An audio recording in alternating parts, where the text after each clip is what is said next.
Good morning, everybody. Welcome to the Mayors and Commissioners meeting. Because this is technically a meeting of the Board of County Commissioners, we have a forum here. Instead of the wrong chair. I told you, check the lighting. George, how did you find the only section of blinding light in the whole room? I think it's, Go the long way. I think it might be my personality. Yeah. Yeah. Oh, God, The light is drawn to the direction. The only you get the one box that's missing. It's what is these? It's this one right No, here. it is. Let's just close them all then. Very good. Hi, how are you? So we're gonna discuss this a little bit later in the agenda, but thank you all for moving to Idaho Springs City Hall. Peter, if you could just provide a brief explanation of, there is a new law that we are now, have to abide by that is causing the change in location. Right, so House Bill 24-1168 went into effect in July. So we haven't exactly been in compliance with the last Mayors and Commissioners meeting, but don't worry because no action was taken. So fortunately, the only way you would correct it anyway is to ratify whatever action was taken. So it's not so much a big deal from that standpoint. However, the law came about because they wanted to update the accessibility rules. You may be aware that there were a lot of accessibility changes over the last several years relating to websites. Now, and also just in general to increase transparency in open government, they approved this change which requires now that any public meeting where action is going to be taken or where public business is discussed, which would be a work session, it must be live streamed at the time it is occurring. And it must be recorded so that any member of the public may obtain that, including accessibility, in a way if they want to have it for remediated for accessibility purposes. So they must be able to access it from that standpoint. One other thing that changed, which is new, is that typically you used to be able, from a public notice standpoint, just be able to post your agenda and you were pretty good.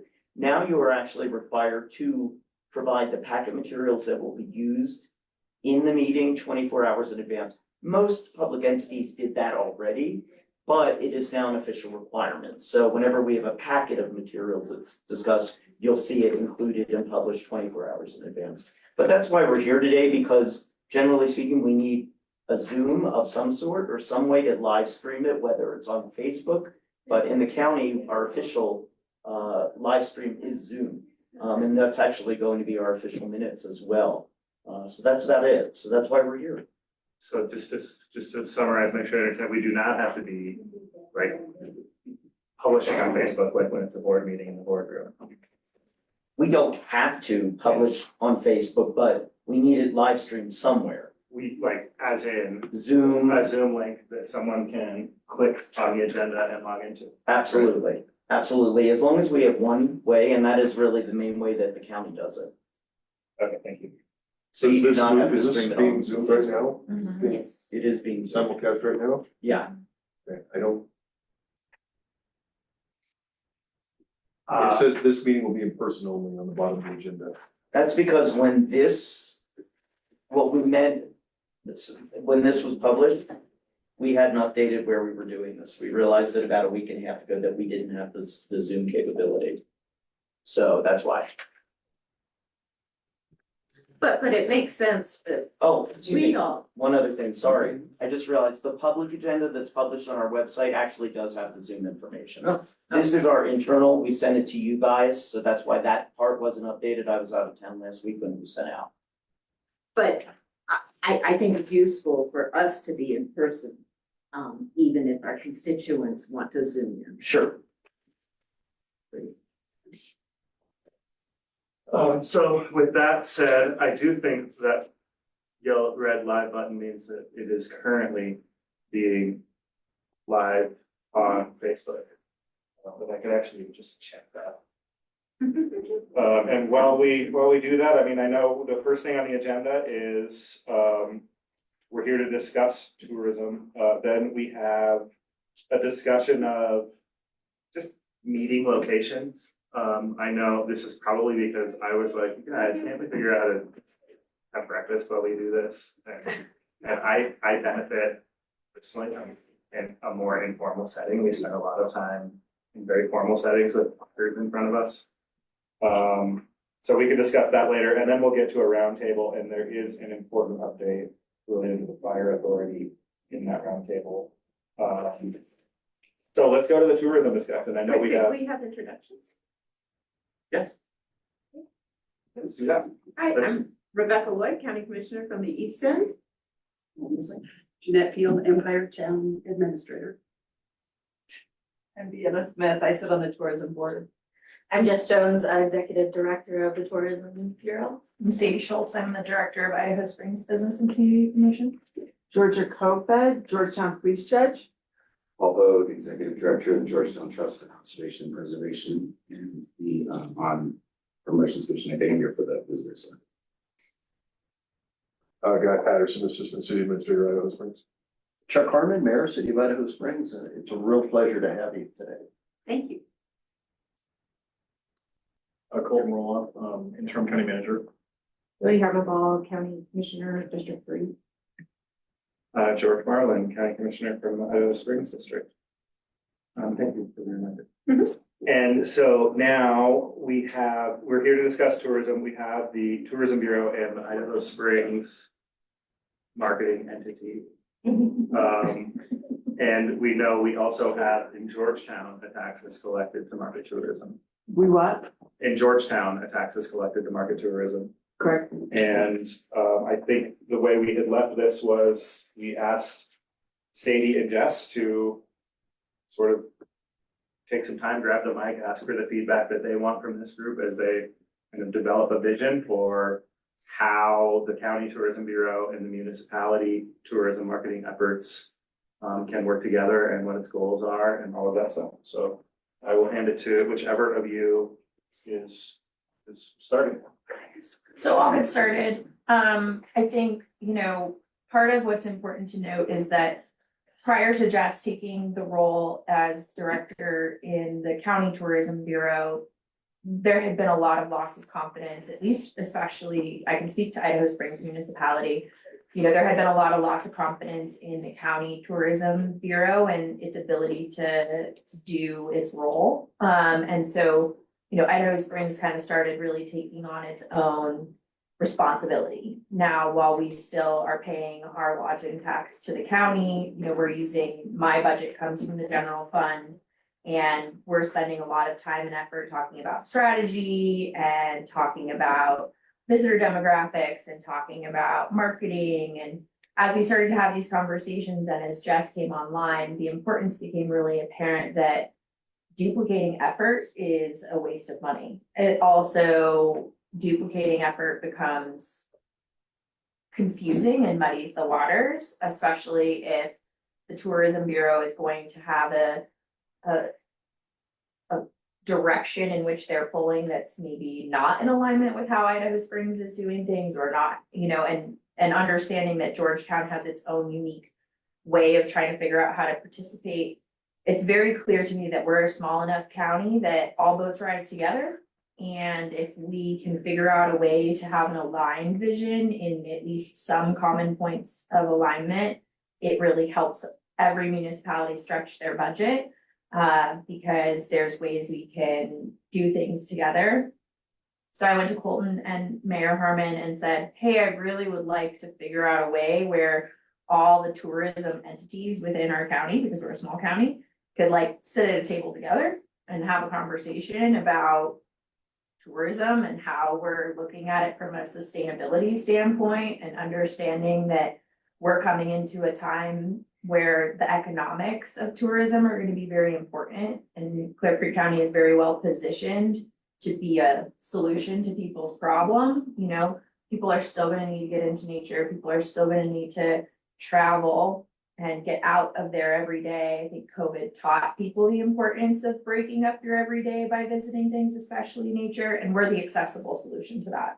We are affordable, accessible, and easy to get to. And if we are clear from a county standpoint, how from a sustainable manner we're talking to people, we're gonna be resilient and strong through a time where we are seeing constraints in our numbers. Colton and I have been spending a lot of time running our numbers, specifically for Idaho Springs as well as for county. And Jess has a lot of information on county numbers. You know, but when we're looking at it, you know, we are seeing numbers, visits and visitors starting to dip.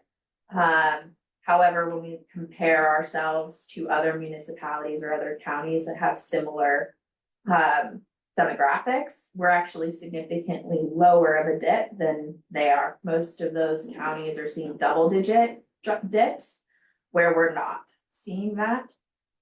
So that to me equates to now is the time to really be talking about this and really coming together and being very clear about how we want to message and clear how we work together. And so that's what I'll say about it. And so I'll let Jess kind of talk a little bit about her understanding. Yeah, absolutely. Coming into Georgetown, it was really exciting to see, like, we have so many different entities and nonprofits and different sectors working on things. Coming in, we sent out a survey talking to hopefully some of you guys. It was anonymous just because we wanted full unfiltered feedback. And the biggest thing we saw was communication. How do we know what everyone is doing? How do we not get conflicting events going on? How do we make sure we're supporting the right things and being there also for the Tourism Bureau standpoint? So when we started to talk, it really is, we all rise together and we wanted to kind of pitch a tourism forum. How can we get most people in a room and have these conversations? Figure out how the Tourism Bureau can hear you out, support your events or your marketing efforts, whatever it may be, a little bit stronger. How can we introduce our ideas straight to the people and maybe even come up with some new ones? So that's kind of what we're here today to pitch to you guys. It's a tourism forum. Who, do you imagine inviting? Oh, sorry, did you have? Oh, no, sorry, I was just. Sorry, Rebecca. So beyond just the municipalities, we're also looking to the nonprofits. So like we have education, we have the arts and culture coming through. There's a lot of little sectors starting to really thrive, and we want to make sure that everyone knows about them. One example is we're working on a film festival right now.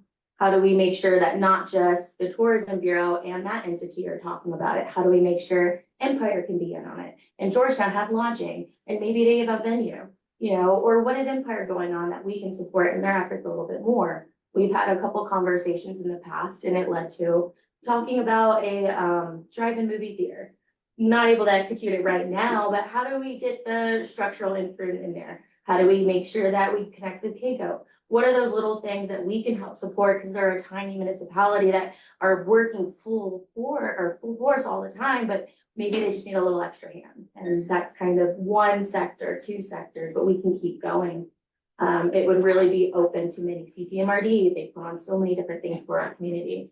The Pumpkin Smash is a great educational, it's sustainable, but also it's just a fun family adventure that we want to help make sure not just our community knows about, but maybe a little bit more and beyond. I think the main thing is like making sure that whatever entity that would classify as having a tourism facet to it, be able to participate in this. So both having leadership from a municipality as well as a person that might be responsible for marketing at a table, as well as the county being able to have a seat at that table. And then, as Jess mentioned, talking about, you know, whatever, you know, nonprofit entities, the rec, Clear Creek Arts and Education, a lot of these other municipal or nonprofits within the county that are engaging with tourism efforts. I think it's really important, mainly so that we can have a conversation about events, so that we're looking at how, you know, we have limited resources within this county. And I think it's really important that when we're talking about tourism and bringing people into the county, that we're aware of how those visitors impact our limited resources.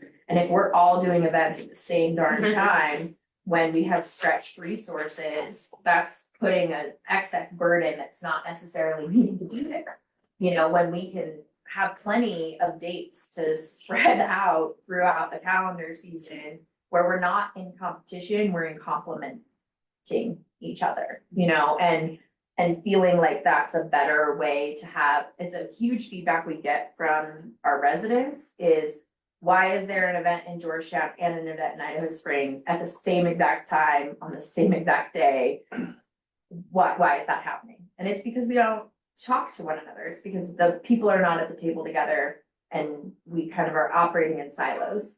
And we're just too small, in my opinion. I think we're too small to be operating in those silos. And I think when people like having the collaborative mindset of knowing that, you know, that everybody that Jess and I have spoken to wants to participate. It's all pain. Yeah, I mean, I agree. I think that really this is around collective management and collectivization of our resources, because we basically have Jupiter on one side and Saturn on the other, and we're a tiny little moon, and we're gonna get ripped to pieces unless we build our own gravity. And the way we do that is we collectivify our messaging, collective our resource, because we have such huge economies on either side of us and a growing one to the north of us that we really need to make sure that we stand on our own and we have our own vision, and we're not gonna be able to compete with those financially, right? So we have to compete with them by being more efficient, more unified. And that's because we have the market, right? The market's here. The entire state of Texas travels down this freeway every year, right? You know, and I'm not even exaggerating, right? It's 21 to 30 million people every year, plus the 10 million visitors that get out of their car.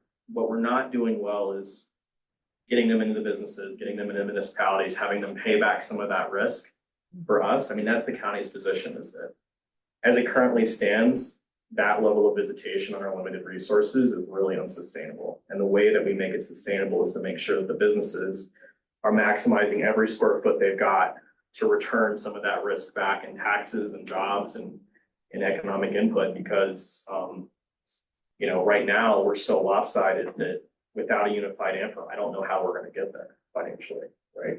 And make this sustainable for us. Yeah, and I think the forum concept really sets us up to a system that will help us look for more collaborative options. Like, what is the best way to utilize the county's tourism bureau?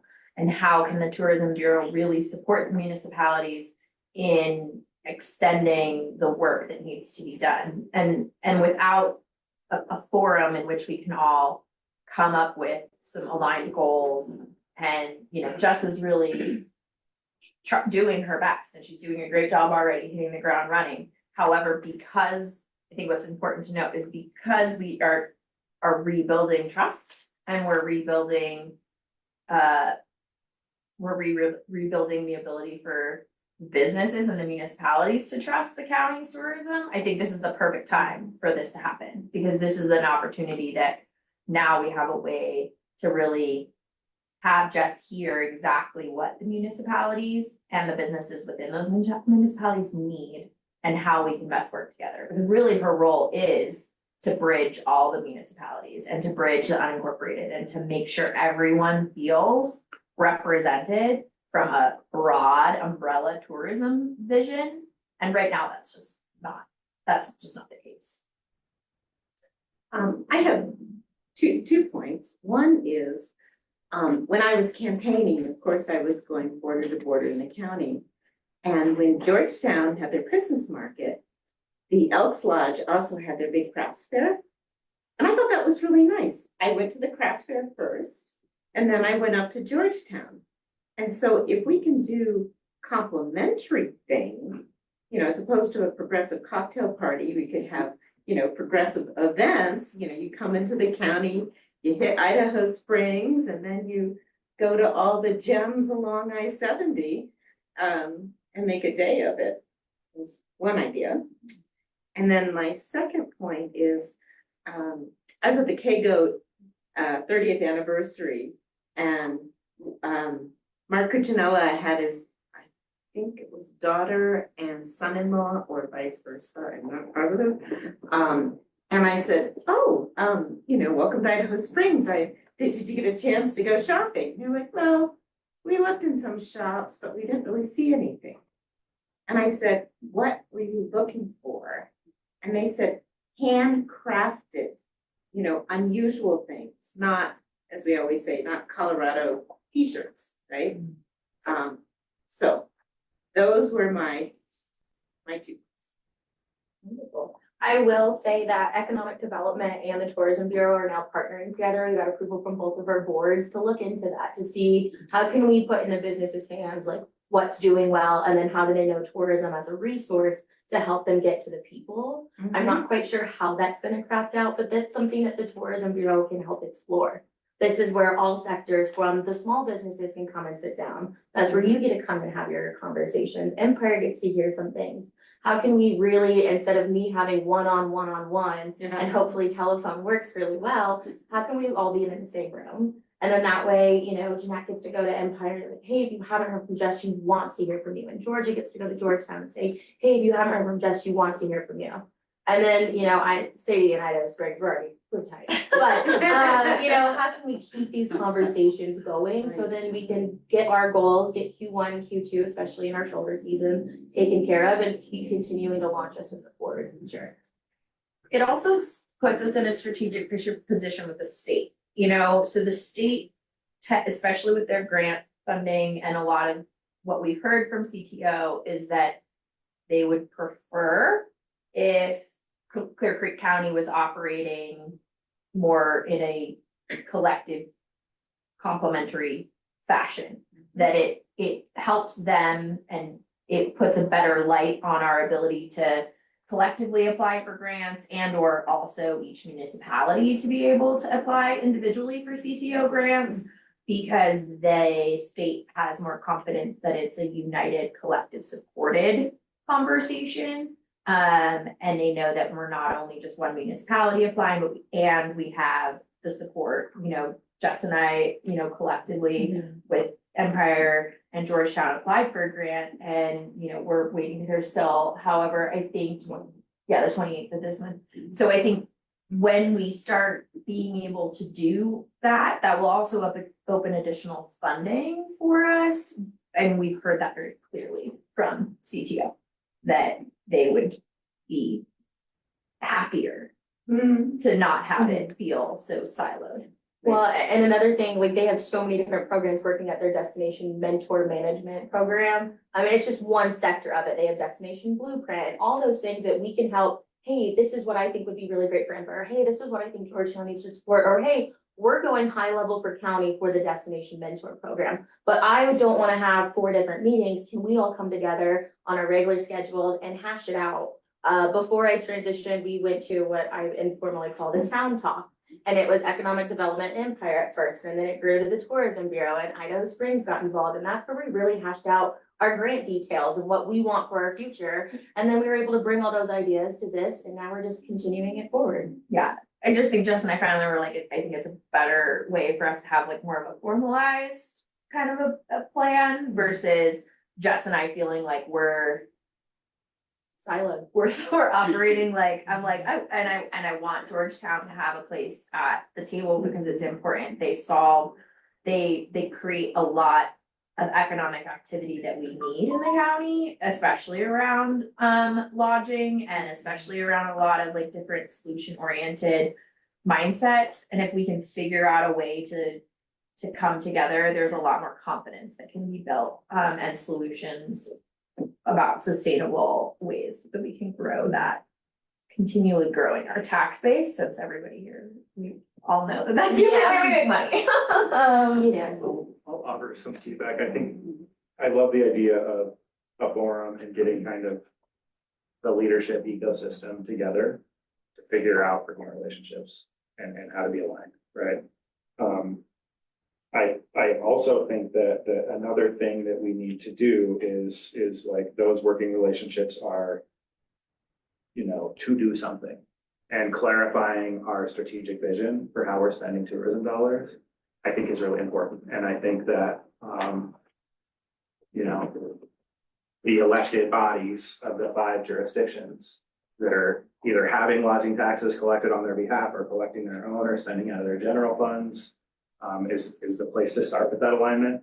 And I know, I think you both know that we've had 5 or so dedicated tourism conversations over the last year. And I think we've kind of built the outlines of a strategic vision. And maybe I'm overestimating the amount of alignment, and so I'm just gonna state what I think that vision is and ask people to react, where am I wrong, what am I missing? I think what that vision is, you know, starting with Colton's analysis of who's here and what they're buying and what they're not buying and what they're looking to buy. Was the recognition that there are enough people in the woods every day to fill up our business sector, right? Our different business districts, and we need to focus on getting people from the woods into the businesses. And aligning, this has already been kind of stated, but aligning what we know about what people are looking to buy with what businesses are offering, right? So talking to the businesses with CCEDC about, or whoever else needs to be there about, here's what people are looking to buy. If you offer this, people will buy it. They're looking for this. And then marketing specifically to those people about those businesses while they're here. And I think that's kind of the outlines of what has been discussed in these mayors and commissioners meetings. So I'm just gonna stop there and like, what did I say that someone doesn't agree with, and how can it be added on to? I just wanted to add to, that also being out on the campaign trail is we have a local community, and that's the whole purpose that we're here, is to offer, better solutions and have a strong economic, development team. And, what I hear recently more than in the past is they're liking the direction that we're going. We're offering more things to locals.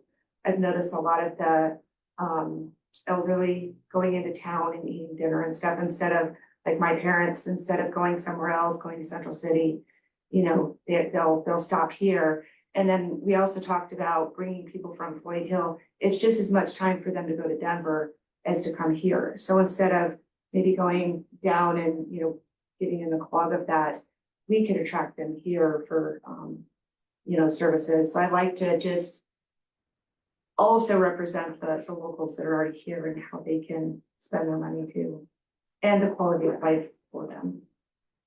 I have a friend from high school who said, oh, you live in Evergreen. I have an Airbnb in Evergreen. Let's get together.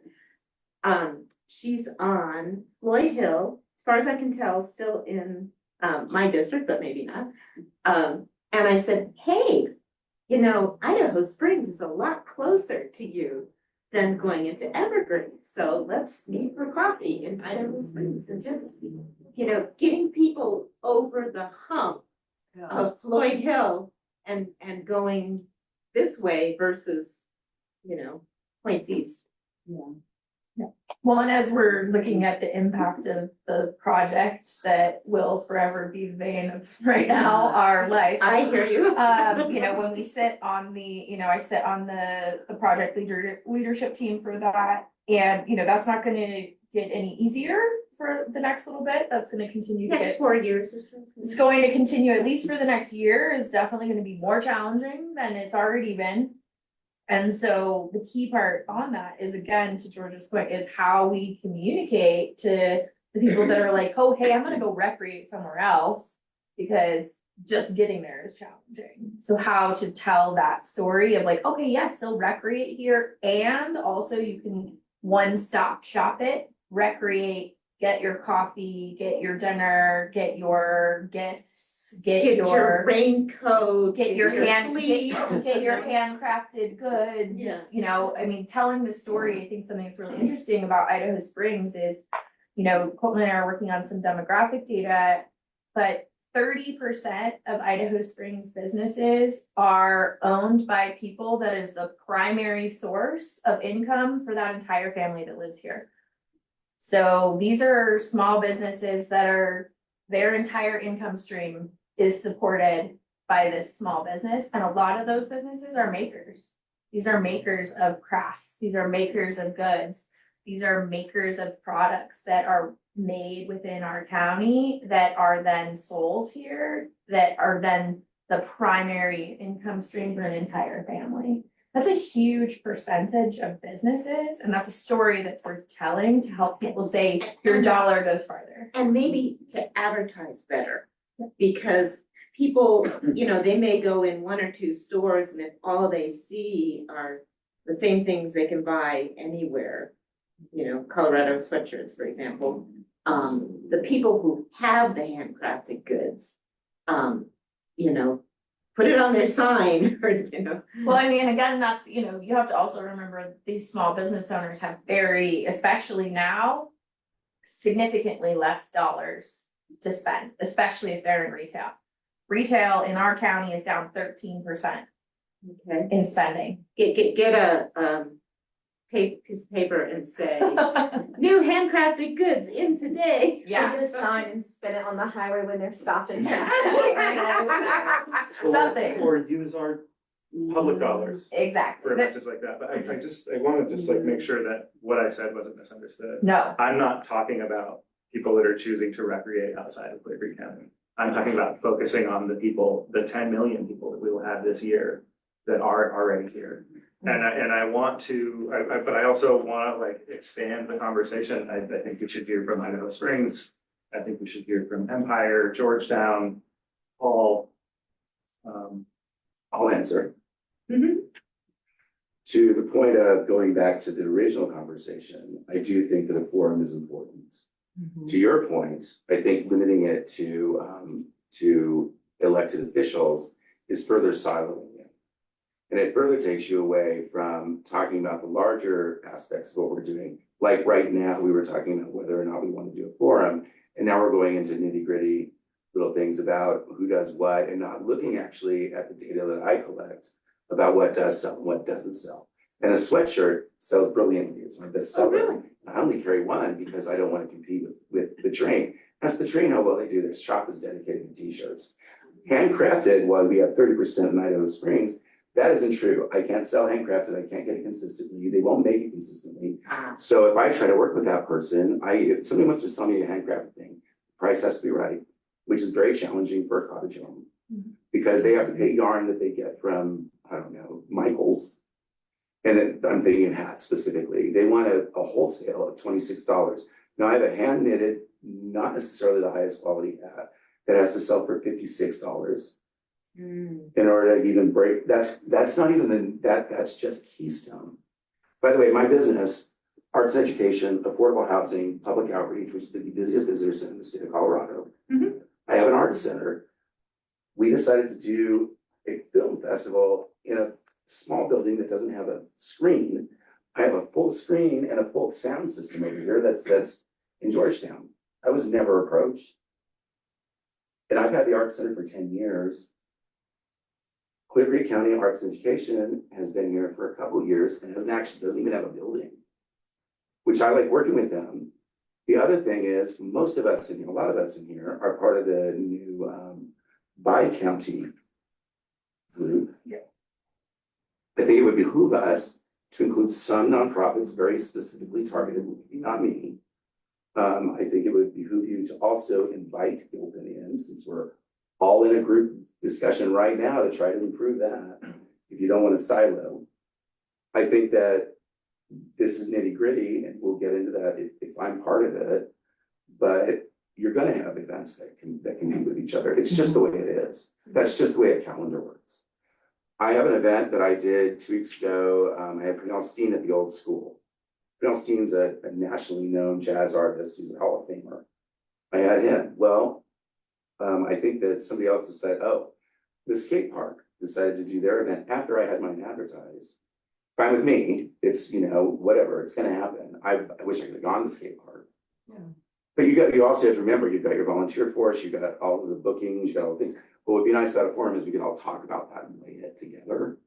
Instead of finding out later that, and then EDC, or then, Clear Creek County Arts goes, hey, well, that's right. Oh yeah, the theater. Yeah, exactly. I mean, these are the things where, like, again, you get new people that come in that are excited about a new idea, excited about something, and they get all this momentum going, and they forget to even like ask good Yeah. question. So again, it will put a place where we can. vet It's a that. positive thing, and I'm not, I hope, because I know that when I try to speak, sometimes I'm not negative about this at all, I think it's brilliant.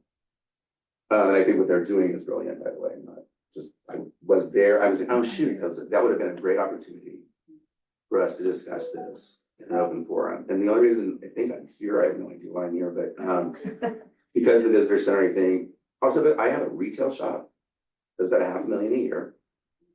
I have an arts center. I put on a concert every week in the summer. And I have affordable housing. Plus, we are not a chamber, but we behave.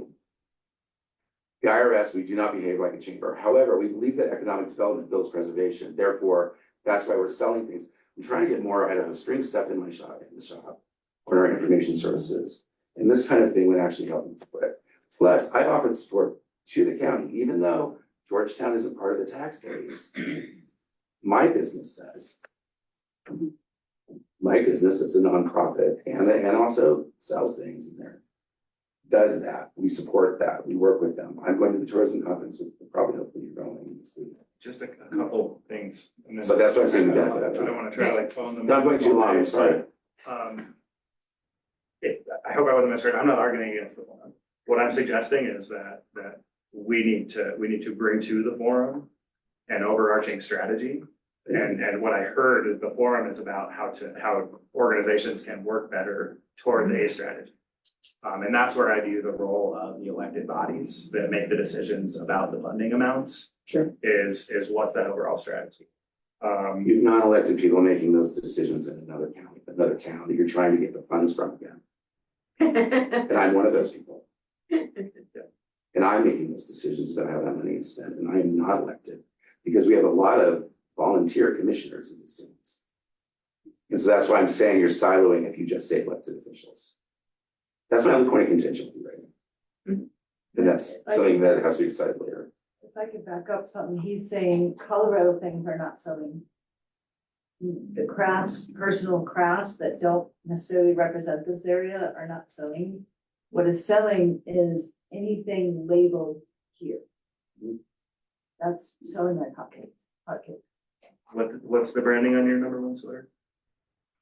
It says, mine says Georgetown, and the only reason it's so big on the sell is because it hits the 60+ demographic. It is definitely made for women with money. It's $50 or $60 now, I think. And it has gold leaves. That hits the leaf season thing, but it works all year round. And because I'm carrying a sweatshirt in there, and now they're doing it year round, people come up and get cold, especially that specific female 60+ demographic.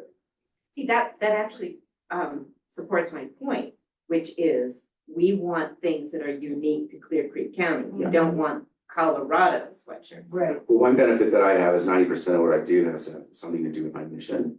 So as far as the trinkets go, I can't really do it. It has to have something to do with it. Even if I have a stuffed animal in there, it has to be an animal. 90% of it, something that's in the county, so we can explain what we're doing. Perfect. Colton had a question or a hand? Yeah, just more of a clarifying point. I think the point about the sweaters and stuff is a nuanced conversation, right?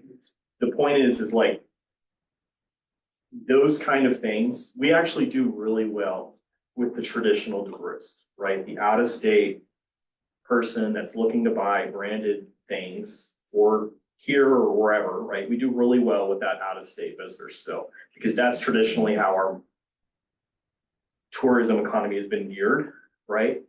The issue is just that proportion of the market that's now being inhabited by this different consumer that we're underperforming with, right?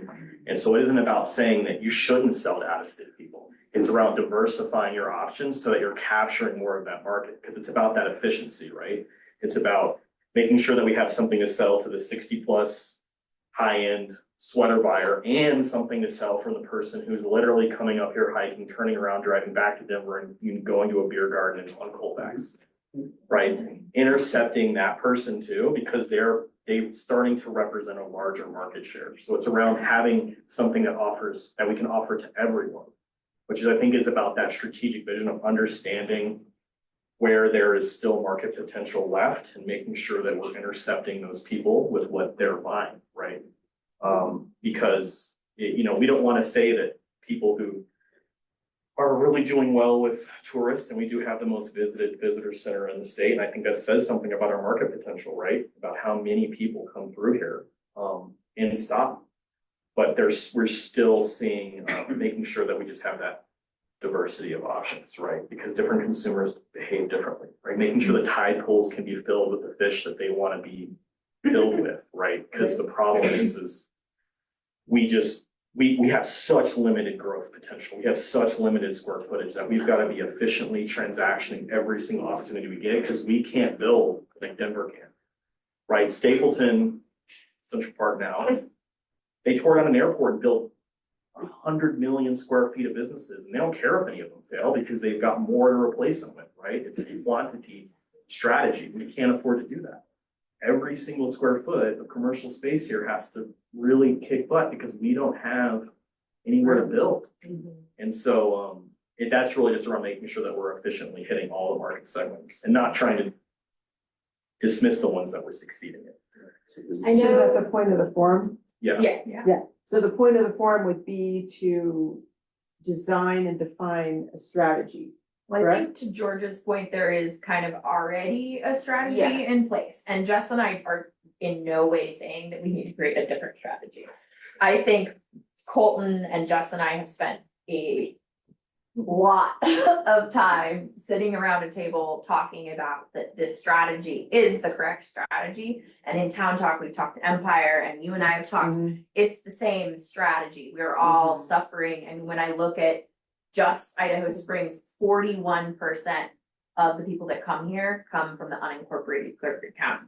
So, that means they're coming from the woods, so 41%, there's still a huge percentage of leakage there that, so Idaho Springs has identified that that is a concern. I know Empire knows that people recreate all around Empire and don't stop one tiny bit, I mean, Georgetown for sure knows that that is a problem, that Right. people are recreating and But not. isn't the point of the forum to get everybody together to kind of acknowledge that out loud together? Yes. And then structure ways to grab that, Yes. that demographic or whatever we wanna call it. And of course, Paul is a huge part of that. We have a lot of information, obviously, in Georgetown, we're at the foot of Guanella Pass, for God's sake, we get this. And I think that one thing I wouldn't wanna do is have us all selling the things that everybody wants to buy. Right, because we wanna individuate to some point. Paul's got one of the best gift centers in that visitor center around. I do my shopping there. It's so wonderful. And I do some shopping in Idaho Springs too, because they're individual, because they're different. So again, I think we want that Clear Creek County stamp and the individual stamps of Georgetown products, et cetera, but I think the forum's a great idea. And I'm assuming everyone would be in the room at the same time, We will correct? hope. Yeah. The goal is, as George is mentioning, it's not just to talk about this, it's to have the implementation, okay? Right, We know what our problems are, Right. how do we solve that? there you go. I do wanna take a moment, I haven't heard from Empire too much, do you wanna speak very quickly as our time wraps up? God, it all sounds wonderful. I'm hearing all the things and thinking, wow, we're gonna have 5-hour meetings every time we have a forum. It all needs to be done. Does it all fit in that one meeting? Because we started off talking about people coming together to coordinate events and make sure that we're sharing Exactly. information. And then we went to strategy, which we kind of do here, and you're right, it's the elected officials figuring out where to spend the money.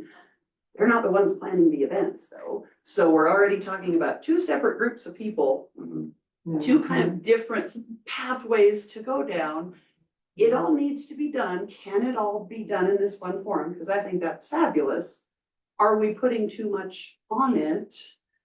And I realize, you have to start it to see if it works and figure out how to define it. But I'm already thinking, why board members don't even know what we're trying to plan for events. I'm lucky to get them to board meetings. So I'm trying to think of the logistics and the practical ways of, no, that's gonna have to be a staff person. Is that a monthly meeting? Yeah, we can probably do that. Maybe if part of the meeting is events, part of the meeting is strategy. Like there's a way to do it. And I know we're not there yet. We're still trying to decide if we're gonna do it. I think it's a fabulous idea. I'm trying to think how it works and who shows up. and And what's how the we focus? cover everything, Right. yeah. Right. Because there's three separate focuses just in what we've thrown out in the last 30 minutes, and it's all really valuable. It all works together. If we bite off more than we can chew on the very first meeting, you'll lose people and they won't come back. Like, I'm trying to think, how do we make sure we have that implementation? Yeah. Because that's the part where people stay engaged and go, ooh, we got something out of it. Yep, I'm gonna make sure I come with my list of events every month to make sure people know what we're trying to do. If we don't get to that part, because we're busy talking about money and, okay, then why did I come? I'm trying to guess at the pitfalls that I know are gonna happen with big meetings. Mhm. I Yeah, think in the beginning, it's definitely strategy, hearing what we've talked about in the past and defining those things. You can have 6 goals, but you have to tackle one at a time with their objectives. So once we can finally figure that out, it is segmenting the meeting, making sure we do events up front. Hopefully we, get the email ahead of time and, pond hockey is coming up. That's just the big one that we're all thinking about. How can we make sure last year they had a 10% leakage in Georgetown? That's an incredible number. But at the same time, Idaho Springs would like to geotag the lake to get people Jess. down here. I'm I sorry. know, so we'll definitely structure it and think about it as we go forward, if we're allowed to do. That's what I was just about to say, and I'm sorry to be Be my the fly guy. in the ointment here, but, you are prohibited. The can't Tourism touch Bureau is prohibited Okay, from doing anything related to Georgetown. okay. You know, cannot- Peter, can I ask a question about that? Sure. Because this has been coming up and we'd like to know where that is. It's in the statute. Can you send that to me or I can provide it to absolutely, me, which would be yeah. great? And Because is it I'm a happy to read statute it or is now. it part of the tourism Read it now, that'd be helpful. code or regulations or something? It is, it's in the statute that, Creates the tourism bureau? no, yes, there's an actual statute that creates the lodge. Okay. Yeah. State law. Yeah, Okay, so yeah, if you could provide that to us, that would be great, I'm because we're happy getting to a little do bit it, but like mixed messages around because all of of the that. statute, the way the statute reads. Mhm, So it creates, the county is able to have a tourism, a lodging tax. mhm, By law, it must create this lodging panel mhm. to determine how it's spent for advertising and marketing and now other uses like childcare and so forth. Our tourism bureau is our lodging tax panel. Mhm. The statute is very clear that the lodging tax may be only spent on advertising and marketing for those municipalities where the tax is collected. It is not collected in Georgetown. We cannot expend any dollars. It hasn't been determined yet whether childcare and housing, for example, dollars could be spent, because the statute specifically addresses advertising and marketing. Mhm. But it is a prohibition. So it's a state statute. It's a state And it's statute. saying that if the state is collecting the lodging tax? No, or no. what? The county collects, it's through the state, I mean, it processes it, but Right. it's the county's tax. Mhm. But because Georgetown has elbowed us out, which is permitted in the statute, Well, we did it for a reason. I understand Very that. much for a reason. Okay, It's, yeah. it's definitely I mean, not, we it's, didn't it's definitely elbow not, it out, but- I'm not criticizing, Yeah, but it is very clear.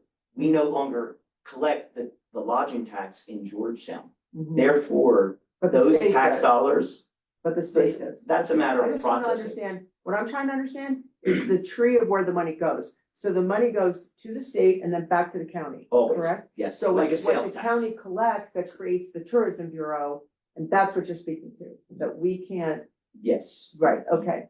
You cannot benefit in any way, which means we cannot promote, they cannot promote, advertise, market in any way, anything in Georgetown. Okay. It's an illegal use of dollars and we can be sued. So I have a question about that. Who would have standing? Any taxpayer in Clear Creek County and unincorporated Clear Creek County. So pond hockey, perfect example. If Georgetown wants to expand our reach to help Idaho Springs and Empire and, Silver Bloom, everybody else, Mhm. then how do we do that if you're cutting off that point? Because we are mutually marketing these things at that point. You're not spending money specifically on Georgetown, but if it's gonna be specifically, then you go specifically Idaho Springs, then fine, we cut you off. Georgetown, just so you know, can do anything it wants with its tax collected. Under the advisement of its attorneys. Well, that's true, that's a very good point. Sure, of course. that's But understood. I'm saying that Mhm. our obligation as a county and our prohibitions from allowing the marketing and the advertising Mhm. on behalf of Georgetown doesn't apply to you, it's a statute that strictly applies to counties. Mhm. So you guys have a separate mechanism and you do it through an occupational tax essentially. If I, so just really quickly, while we're on this point, That might be good for. this is the legal Sure, analysis. understood. This is my hurdle. The Board of County Commissioners and colleagues, just correct me if I'm misspeaking. We recognize that there is a need for tourism marketing to get people into Georgetown. In our economic development priorities, a focus on Sixth Street in Georgetown is at the top. That's what we bring to the economic development forums. It's what we would like to do. And so this is not a policy decision, this is a legal constraint. What I'm trying to find out is if there is a way to work with that law. Right, And exactly, to work through it and around it, like everybody else in the whole world does. right. Because if we're doing joint marketing.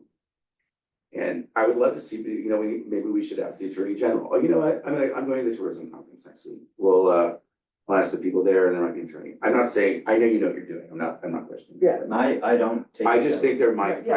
I think that we might be able to find a way around it or figure out a way, because one of the reasons that we did this, and I hate going into this stuff because it's so past tense. We did it was because when we went, one reason I was for the separation of the person was we had the ex-CTO leader here. And you were invited, and every member of the commission was invited. And we were invited because of what we do. And they were talking about what the pitfalls of this thing would be, like 1992, they were able to bring in all the data and everything else. And not one commissioner showed up to it. And then that was when they were taking money from advertising, which is exactly what they did in 1992. And killed marketing in the state. And killed the tourism industry in the state. And so we were worried about which, by the way, ended up in Georgetown's doing the same thing, was taking the money in different positions. And I think that tourism money should be tourism money. And as a person who has affordable housing in my business, affordable housing money should be affordable housing money. That's one reason we did it. We could revisit it, but we have to do a referendum to see if we can take those monies and make sure that that tourism money goes in a specific direction, and then we get around this. That's what my interest is. It's not to say this is wrong or anything like that. It's how do we play within the rules and figure out another solution to it? So also I want to comment on this because can we attend the forum? That's my question. You can attend the forum, but the forum cannot focus on Georgetown. at all. Understand that, understood, but we can attend the forum because obviously this has to be collaborative at some level at They some can point in talk. time. I'll just sit So over if, here. for example, Peter, if there was a effort that was like, okay, we're gonna, Clear Creek County has this whole strategy and here's what we're gonna do. Can Georgetown pay a fee to be a part of that? No. It has to come from the lodging dollars? Our, anything we do, Yeah, anything the county does, our tourism bureau does. right, Must not involve Georgetown. However, the municipalities, if Idaho Springs and Georgetown under the Collaborate. forum wanna Yeah. collaborate, we can collaborate. we can collaborate. can If collaborate, and I Embrace, understand that. if You're just Em- not using our tax dollars to Right, do because whatever. again, I'm funded through our general fund, Right. so I'm not funded through the lodging tax dollars whatsoever. Empire's staff members are not funded through, so if we're wanting to collaborate on a project, that's totally fine. Because we're not spending the county's That's tourism correct, dollars. as long as you are not spending the county's tourism tax dollars, the revenue. Okay, so there's our There's the Can work. Colton provide them data? Colton can provide, I'm sorry, what was Guy's question? Colton's not funded by the lodging tax, so yes. So the data that is driven for commercial and for tourism, the county can give Georgetown. Yeah, I mean, that's, I think, just a goodwill thing, that doesn't, That's not. that is well, not we- spending money on advertising or marketing. Right. It is That's- also not spending lodging tax. We're not spending- This is about. This is about Yeah. specifically the lodging tax, Yeah, correct? yeah, Because yeah. it's specifically the lodging tax. Which that's is going just. to- We keep pointing to poor Jess. But that's the that's- same that's- thing. that's- Hey, I've been through this before, okay? Yeah, So it's the lodging tax that's going to the tourism bureau that is in question. Who's providing that lodging tax money? And therefore, what can the tourism bureau do with that lodging tax money? That's the silo that we're talking about, correct? And yes, because Georgetown doesn't contribute its lodging tax money to the county tourism bureau, we are not allowed to be represented by the tourism bureau. That's what I'm hearing. it's not just a representation. No, we can't be. You cannot benefit in any way from use But of we're our gonna. taxes. I mean, we're right off of If I-7. it's indirect, that's not Okay, something, then, I got you. but our tourism bureau Can't cannot. say, hey, go to Georgetown or come to the Cannot pond say hockey any of that. event or. The whatever. reality is, I mean, Right. if it were up to me, and I am definitely the attorney here, not the Sure. policymaker. No, understood. Understand? Of I wouldn't have our sign have the town of Georgetown that you see when you come into Clear Creek County. Oh, wow. That is because tourism bureau pays for that sign. Mm-hmm. Realistically, we should be taking you off that sign. And there's no way that Georgetown could contribute to that sign with a fee. None. The From statute is, its logic. that is correct. It's not a reimbursable, it's not like you could pay us back what we would have collected, anything like that. So that's where, If we publish a schedule of events in the county, Mhm. we would have to use general fund money, not tourism for it. If yes, that's Even good. my You can use your time. general fund money for anything you want. So my time also would not be able to work on that effort. Exactly. Yep. Yeah, I- so this is where we're hoping that from the municipality standpoint, for at least while we're rediscovering how there might be ways to change this from a Georgetown perspective, that's a them thing. Sure. From the forum perspective, Idaho Springs can publish a calendar that's a county calendar that includes everybody's events Well, like within- Georgetown does. which like we do. Georgetown does, like, Right. again, though each municipality within the county, if we're all coming together and having a place where we can talk about it, and we're not having to make 12 individual phone calls, Mhm. then there's a way to start making sure that we're representing us all, as well as obviously making sure that each municipality, as you said, of course, there's gonna be events that are gonna compete with each other. There's no Sure. way. Of course, we're gonna have things that happen at the same time. However, I like your idea, Rebecca, about looking at things from a progressionary standpoint, do one, then do the other. I just think that the forum, is a way that right now, there's a way that Georgetown can be at the table, that the municipalities can then talk about how we can support one another to all rise together. And then the lodging tax dollars and Jess's ability, she's very clear on how she can participate and how she can't. Right. And then the municipalities can figure out a way to make sure we're supporting, because I agree, things like pond hockey, there's complementary ways that Idaho Springs and Georgetown can work together. For sure, and we would be open to that, obviously, and the other thing that's gonna happen here, Peter, and also Jess, is, as which we've talked about. As Jess takes the helm and creates this vision and goes forward, if Georgetown sees, oh my gosh, things really are different, there's a benefit. Could be a discussion to be had in the future, we can't have it now because there's nothing to look at, there's nothing tangible to talk about yet, right? So that Georgetown's decision to to collect its own lodging tax and to utilize it as we want to may shift, may not. We don't know, but I think this forum is a great way, and I would hope that we would be able to be a municipality can, as part of that conversation. Obviously, we're not gonna drive any direct benefit from any advertising in that forum, but I think we can certainly understand what's going on at a county level and does it benefit Georgetown? I think that's a really huge issue. Because really was a failure there, which we've all acknowledged and we all get it and blah, blah, that's great. So now going forward, we want to make sure it's creative, that it's impactful, that it's meaningful, and that therefore Georgetown can reanalyze if we want to, what we're doing. But, again, I that's our wanna future. state some doors that I think are open. First off, I think that it's not like Jess has to close her ears when people are talking. And No. I do think that knowing what one another are up to Absolutely. is like knowing what the branding looks like in Georgetown. Yeah. Definitely helps us market what we can market in ways that are aligned. Yep. And that is to the benefit of those areas that we can market. Guanella Pass, we can market. The Georgetown Loop, we can market, right? And so like we, in. How can we do the I don't know. Because it that- goes It's to not Silver outside Plume. the city limits. It's not Sure. outside the Yes. city limits. What goes to Silver Plum? The train. There's no lodging tax. And In Silver Plume? No. It's- The lodging in tax is lieu. collected from within Silver Plume. Right, but the And so- Georgetown Loop doesn't have a lodging tax. That's okay, neither does Bojangles, but they appear in our app. Oh, I see what you're saying. Yeah, it's Um, yeah. I So got you. Jody, I So I understand. just wanna say before we start wanting to bend this, I'm a little bit different feeling that Georgetown decided to make this decision. And Idaho Springs has been super quiet over here.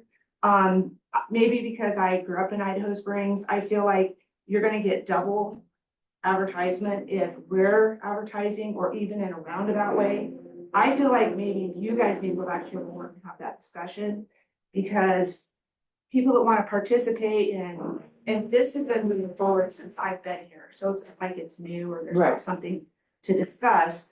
I think as far as the county goes, in my opinion, is yes, we all do good when Idaho Springs does good, when Georgetown does good, but what I'm hearing from you guys is maybe there's not trust, or maybe we don't want to continue, doing what you're doing, maybe you want to join this, but I think that's the line you guys are Sure. you're making. Absolutely. I don't think we should be bending the rules for them to choose to not be part of this. So What does that mean? I don't think that's a rule bend. What I am saying is a workaround within What it so that George we is can, saying is. so that we can collaborate. And a forum, whether it's held by Jess or someone else, is Is beneficial to the collaborative. entire county. Right. And one of the reasons Georgetown pulled out is because the Tourism Bureau threw most of their money into Idaho Springs and not Georgetown. Right. And to the point, even the Sheep Festival, I can give you this much, I can give you 3 minutes on this, and that's all I can do. So we have our reasons for it, which is silly to me, because it's in the past. What I'm trying to think of is how we can collaborate and do it legally so this poor guy can sleep. And we make our lives work, because he always gets in front of this stuff, like, why can't we do it? Because we're babies. But I'm trying to think of like that, like, can we do a joint poster? No, we can't. So now what's the next thing we can do? We can chat. We can have a What's the forum next thing we to can talk do? We about can You do it. sat this. next to me. Because I'm trying to think of how we throw the money that we do have in to collaboratively with the other parts of the county, and certainly Jess is a driver on that side, because Jess is a dynamo. So how do we throw our bit in to play, and then figure out if we can, because that's a whole voting thing, to try to reverse it. So how do we do that and still play together and do the things that your goals are and your goals are, without taking from you and getting double advertising, Right. because So certainly we would aren't. you guys, if you continue to collect this lodging tax, Sure. so you, Which the county kept from us for a year or two. You remember that part? So, yeah, there is that little bit of, Not an entire year, just about 6 months. It was a long We time. Resolved it. So and that let's was not get before into us. that. I mean, we're today. trying, But you know what I we're mean? trying to build this whole thing so together, that and what I'm contention is there. hearing Yeah. is we may or we may not want to be part of this. that's And if you definitely the case. choose to not be part of this, I don't see how we would even want to move forward with putting anything for Georgetown. And it would go to Idaho Springs and Empire and where the money is being collected. So I think it's really sitting on you guys, what you guys, if not, Oh, it's not. like you're wanting to double. No, I think Peter's made it really clear that we can't be represented But you in can if advertising you by the reverse tourism that bureau. decision that you guys made. We can't be advertised by the Tourism Bureau, but Yeah. we can work with the Tourism Bureau, and also my money goes. No, you may not. We can't benefit from them, but she could be, I've had multiple meetings with this woman. And this woman, meaning Jess. Jess, excuse me. Okay, so you may be in multiple meetings with Jess, but Jess cannot be, since she is entirely funded by the tourism tax revenue, she may not expound any energy on you, on Georgetown. Right. And when you respectfully, you keep mentioning the word workaround. Yeah, of course. I am extremely uncomfortable with that when the statute could not be clearer. So I think let's just, And now I will step back so that. Well, If you guys wanted to come back to. there's a lot of emotion around this, obviously. And so one of the things we want to do is just really talk about this in terms of some facts. The facts are, we're not contributing, the fact is, okay, Georgetown's collecting its own lodging tax. The fact is that the Tourism Bureau has a very clear mandate not to represent Georgetown because we collect our own lodging tax. The fact is that we can go to the forum and attend as a municipality. The fact is we can collaborate with municipalities. Silver Plume, Empire, Idaho Springs on things those are all the facts. And those are things that we can continue to do. I wanna What's add gonna one more happen? thing. I'm sorry. I just wanna add one more thing to those facts. county general fund efforts can coordinate with municipalities. And this is what I'm trying to get at. The Tourism Bureau is one specific slice of the county pie. And that slice has been very well defined, and I think we know the facts around it. So when Paul says workaround, I think what we're talking about is the collaboration apart from that can happen with municipalities, with a county level calendar, whatever it is. We don't want to step on a statute that says we can't be a part of that or can't be represented. We respect it, we get it. If it's the law, if it's a statute, okay, fine. What we do want to also know is that as Jess takes the helm and creates a very viable marketing tool for the county, and we see some results, it may cause Georgetown to think differently in the future. And that's also a fact of the future. If I may, Please. I am thrilled that Paul and Georgia are here. I hope that collaboration knocks it out of the park. For me, Yes, actually, Paul is a really good example of the talent in the room. I've never been in such a meeting where there's this amount of talent. Like, I know that Paul would ask some outside of the box questions and also ask maybe what questions we hadn't been asking. So I'm just saying that I think we can get to where we need to go. I'm a math geek. And I think it's really hard to make progress if you can't measure. Me So too. by asking the right questions, and maybe we're gonna geofence this area and see if they go to the other area or Sure. something. I think for the first time, I have really felt really good about the marketing efforts. Colton, I would say, has some tools that are so futuristic, we couldn't even have imagined them 10 years ago. Absolutely. And so that really gives me hope that we can get down to these finer granular levels of what works. We threw marketing dollars over here, what was our return? You know, because it was always a shotgun approach. You just hoped something stuck on the wall, you know, and now we can get down and know what our return on the That is investment was. correct. And it really gives me hope. And I want to say, Sadie started this discussion off with Idaho Springs unhappiness with the Tourism Bureau. And it was to the point, We all were. and Me too. I was not happy with the tourism director, and I told her this. Mhm. And when I would see glossy tourism magazines come out, like my grandparents were going to Branson, Missouri with, you know, smoke would come out of my ears. I'm not a marketing person, but I knew that was not the way that you wanted to spend your dollars, and I was upset by it. So I'm saying, coming from a standpoint of probably having a big chip on my shoulder, I feel really good about this coordination here. I think that the two of you have worked very well together from the very beginning. Jess, even when you were with Georgetown, I felt that there was it was a very collaborative effort. And I really hope, regardless of how Georgetown comes down on this, that Sure. we continue to collaborate. I think a very vibrant Georgetown is great for Idaho Springs and vice versa. It's necessary for the county. It's necessary for all of us. And the Tourism Bureau is only one slice of the tourism pie. Right. So this is where collaboration can come in. This is where workarounds can come in, because we're working around the Tourist Bureau, not around the law. Does that make sense? Yeah. Yeah, I'm a rule follower, by the Of way, course you so I'm not a Yeah. lawbreaker. So I just want to make sure we know, maybe we drove Peter out of the room. Okay, Okay, there you are. Okay. I felt bad when I was over there. I thought, oh my God, she's gone. So, I want to get to last. Anyway. Of course, I'm sorry, were you in the middle of the same? no, that's all good. Thank I you. just, it's 9:17, we've got some other stuff on the agenda, I just want to go around the room, last words. On this topic? Yeah. Okay. Cool. So I think we have kind of the strategic vision is 85% done. Yep. What the forum needs to be is a tactical discussion, because it's from someone who I think we know what we need to do largely, in what direction we need to go. It's how do we do it? Mhm. And that's what I hope we get out of this, because without tactical decisions, we're just gonna talk about this forever. That's correct. We need to start like making concerted efforts to do something Mhm, and start pushing this rock. mhm.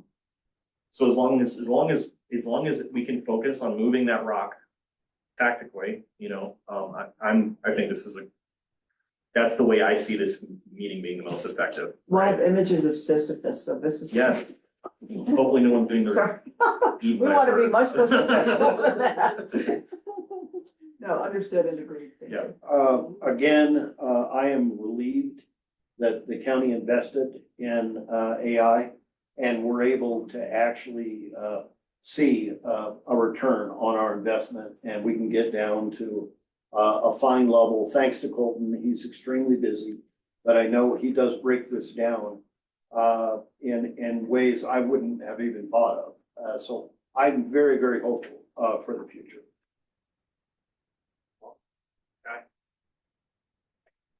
Oh, that's,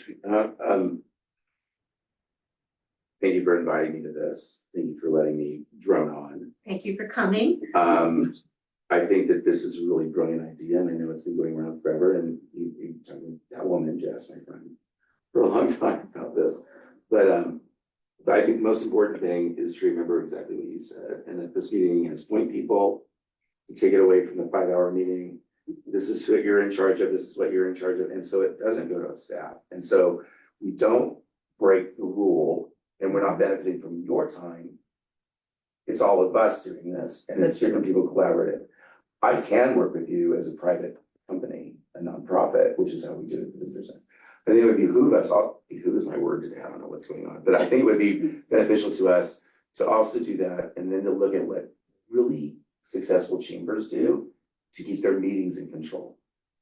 Because it's almost, I hate the word chamber, but it's almost that way, but because it's multifaceted, it's economic development, it's arts and education, and then there's an affordable housing, and then, then we'll get into the nitty gritty of what are you doing of marketing and working together. So thank you very much for making this happen. Really, I do look around this room and see a bunch of people that I've met before and I've worked with before or not, but you really are the thinkers of the county, and I appreciate working with you. Thank you. Sorry, are we just going in order? Go ahead. No, go ahead. As a business that tries very hard to represent the entire county as a whole and sell the entire county as a whole, I will say, and this probably goes without saying, is Clear Creek is much more attractive with Georgetown. And Georgetown is much more attractive as a part of Clear Creek. Of course. And that's what people come here, they come here for everything. That's all. Thank you. And I said, You said your I think what Jess and I are looking for, from this is, my last point is, and Colton as well, I know we want an actionable yes that we can do this, like especially from the commissioners and the leader. What I'm hearing is Georgetown is willing to be collaborative and at the table and respect the law. Absolutely. Idaho Springs, I know Mayor has already said that he's down with me doing this. So really, Yes. I hear a yes from Empire. Yes. And We love the if county is comfortable with Jess participating and Colton participating, then we have county general fund being able to participate at the table, and that's okay to collaborate with Georgetown. And then Jess can witness conversations that Georgetown is a part of, as well as find ways to collaborate with municipalities she can collaborate with. Could I just make one point? I know that we wanted to have more sophisticated signage for the county. I would hate not to have Georgetown on the county signage, so if this forum does a really good job, do you think you would be coming back into the fold so that we could do sophisticated signs with Georgetown on it? That's the police judge, I'm just a commissioner, I'm one commissioner. I'm sorry, I was looking at. So 12,000 other things going on. Would you repeat that? How Yes. Georgetown would like to participate? George called it the cartoon signs. Yeah. If we wanna make them more sophisticated, I would hate to have to leave Georgetown off the Well, if the sign. county does it out of a general fund, I think Georgetown can appear on there. What I'm hearing is if it's a tourism But we dollars, then you want couldn't. the expertise of the tourism board to develop Well, couldn't they something advise you? sophisticated. No, we would not be able to participate, because that's funding my role to participate. So it would have to fully be somebody else, So yeah. the conclusion of what I said, Georgia, is if we can demonstrate a really good program here that would benefit Georgetown, maybe we should hold off on doing a really nice new sign until we can bring you back into the fold. No one wants to double spend that money. No, definitely Yeah, not. no, definitely. And I don't know how to respond to that because we, you know, that's very futuristic and we don't know what we're looking at yet. But certainly I think, again, all things are possible and, you know, we're open, we're gonna collaborate with all the municipalities, we're gonna collaborate with the county, we're gonna show up at the forum, we will not, you know, expect the Tourism Bureau to do anything they can't do. And we would certainly keep our eyes and ears open for impactful results, because I think that's what I'm hearing here too. Everybody's ready to go from strategy to execution. Let's get something done. What is it? Right. Yeah, and I just feel horrible that, you know, we're talking about, you know, having all the boats rise together, except we don't have Georgetown in there. But So- this is kind of, you know, something that we've all talked about, is how do we get all of us in a room to tackle our goals? And this is just the start. We might not be able to fully implement our vision, but as long as we're being the umbrella, getting those At least people talking. in the room, even if Yeah. we can't be in the conversation, we've tackled a goal. Let's keep going around the room. Last words, it's 9:25 now. Yep, I gave my thumbs up. I love the idea. It brings everybody to the table, which is, you know, as long as we're able to keep it focused. Yeah, yeah. I love it. I got you. Yeah. I said my piece. I think for my last word, I just wanna share, like, first I wanna take some accountability. A change needed to happen at the Tourism Bureau, and it needed to happen before I got elected, and it just happened last year. And I think that's why the conversations have devolved to the extent they have. I have had conversations over the years with every single municipality about wondering what's happening with Tourism Bureau dollars and assuming they're being spent effectively somewhere else. It's my perspective they were being spent effectively nowhere. It's my, you know, and to just rant a little bit, like they were being basically spent to caricaturize us and cartoonize us and try to get more people into places where they already were and there was no economic benefit. So I think the future is bright. I have a lot of confidence in the new leadership of the Tourism Bureau. Also, it's not just Jess, the Tourism Bureau board is basically brand new. I'm very proud of that fact as well. And I'll just leave it there. Obviously, there is a lot to figure out in the interim, and I have confidence that we can. First off, I just wanna say thank you, especially to the volunteers and stuff, that step up, and to Jess and Sadie, and Paul. It's a hard task. I know that dealing with the locals that have been fighting the tourism, you know, bringing in tourism, and now I think it's kind of reversing a little bit. We've got people that are excited about where they live now. We've got a lot of people that have moved here, and the people that have lived here, I think, that have complained. We'll always have the complainers, but I think people are getting more proud of. We've got the skate park, we've got things for people to do here, and I'm really looking forward to the events that Georgetown's having, the events that I've heard about Idaho Springs, but I'm hoping. I have went from traveling around the country to traveling around the state, and then now it's like, now we're just wanting to travel around the county. There's a lot of things that Rebecca and I learned about growing up here that I didn't even know was here. So if I didn't know they were here, I'm just imagining all the other people. And then we can go out and tell people that we're on Reddit, or, you know, this is what we have. And I know we're getting the people here, but to get them to do things, to spend their money here, I think is the big thing. So I'm excited to see where this goes and what the forum, and I'm already thinking like next summer, 4th of July, stuff like that. So, yeah. Colton, did you start with the last word, or do you want me to? You start, okay. So, thank you all. Really great conversations. And we're gonna move on to quickly a discussion of just how we want where we want to locate these meetings. In light of the requirements, we're not at Marion's because we did not feel at the staff level, shouldn't say that, we didn't have the time to put together the internet capabilities. As friends. That's it. I'm just gonna, we're gonna pause with the hard transition. I think, did I see that, Tourism is moving on, so I don't know where Rebecca went, but. we're just gonna pause. Anybody else needs to use the restroom or take a break? They're a nice restroom. Feel free to take a break. Are they? They're fancy. No. I don't wanna go. I was used to. Paul had to go, and I thought Guy left also. Guy and Andy both have. Yes. Yeah, they do have a 9:30, but we, had just decided that I was going to stay for as long as the meeting goes. They're, getting a debrief, from the feds on why we did not get the construction grant for the transportation tunnel. So, yeah, Oh, so yeah, just so great you know, yeah. No, it's okay. I just, Rebecca, taking a break. So if anybody else wants to take a break, then it's a good time.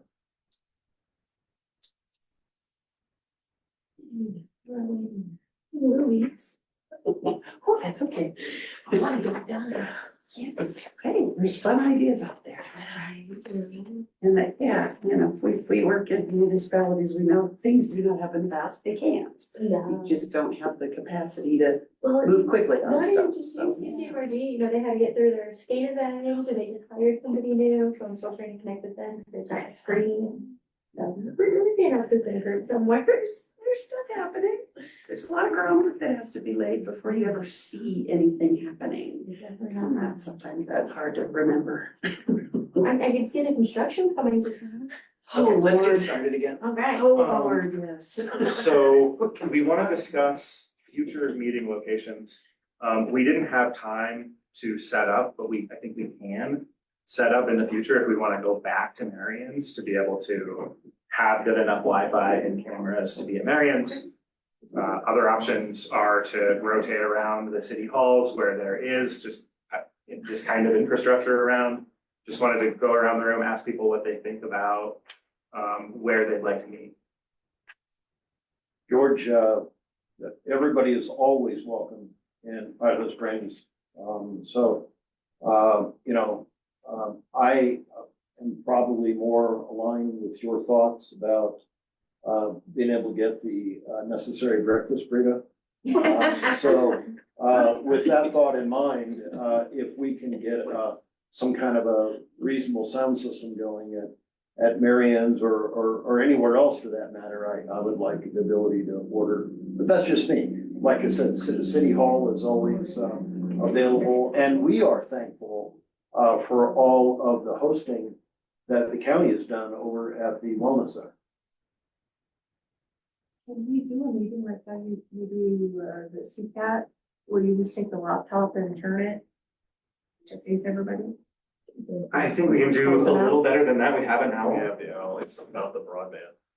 They don't have Wi-Fi there, and we would need to have a hotspot fast enough to. Are you talking about Marion's doesn't have Yeah. Wi-Fi? Oh. And so that's Oh, where wow. it becomes a challenge. We have the AV equipment that'll work portably, it's the problem is the broadband. We would be losing connection pretty consistently. We feel like, but we don't know. What about that workspace that's down on your main street here? What is it called? Internet, Yeah. yeah, or I mean, that's Majestic. Yeah, the Majestic But building. again, that doesn't solve food situation. Uh-huh. I mean, there's no food, I mean, there's snacks and coffee, but it doesn't Yeah, solve it doesn't solve the food. restaurant problem. We don't really have a restaurant space that's open in Idaho Springs, that's open early enough outside of Marion's that would have enough room for everyone with also the broadband. Are there portable broadband? We can get a hotspot, but again, It Wouldn't be costs- strong enough. it may or may not be, it's just, I don't wanna Violate putting any on laws my because we. my honorary junior lawyering hat from Peter that I gave myself. I would feel uncomfortable if we were consistently dropping connection at a location to meet our statutory requirements. You know, we can try, we can give it a shot, we have no issue setting it up. I just don't have a lot of confidence where we can bring hotspots, but again, Yeah. if 70 starts jacking up, you guys know that all your cell phones don't yeah. work, right? Oh, Because the towers feed the road, I mean, oh, that's just my opinion. I say we have breakfast and give it a dry run. We can try it. What do you think, Janelle? I like meeting at the restaurant, I will admit, I don't get out of town hall very often, so that's a nice treat, and it's a nice casual atmosphere. But I certainly understand about broadband. If we were traveling around, we don't have a great setup, ours works as well as it can. We actually drop every once in a while, even in our regular board meetings. I would feel a little inadequate to offer Empire as one of the traveling locations for a meeting on a county scale that everyone needs to be able to have access to. That would make me nervous, because we have a hard enough time getting ours going, and we do have some of those issues. I mean, it's always available, but not nearly as nice as some of the other options, so. Well, Georgetown certainly has our, where we have our Board of Selectmen meetings. That could certainly work. We're set up for Zoom. It would be kind of an odd setup, the way our room is, because it's not tables necessarily, and it's not big enough to make a circle. But we could definitely accommodate people. I don't know where food would come from. We'd have to figure well, that out. if we go to Georgetown, we could do it at the Board of County Commissioners. Okay, well, that's true too. You probably have a much better setup there. Yeah, my selfish point is, it was so easy just to hop into Marion's from Evergreen. I know. And that's what I really liked about today, is I just had to go to Idaho Springs, not immediately Points West. We're going Points West after this meeting, but that's okay. I mean, I'm on team, let's try it out in Marion's and see how it goes. So I also can live with if for So I have a whatever question reason for staff Peter. doesn't wanna try that next month. Do the meetings have to be streaming, or can they be recorded and put on the county site later? They must be streaming, that's Oh. the exact That's words the in the problem. statute. Another Okay. unfunded mandate. Jody, what's your take?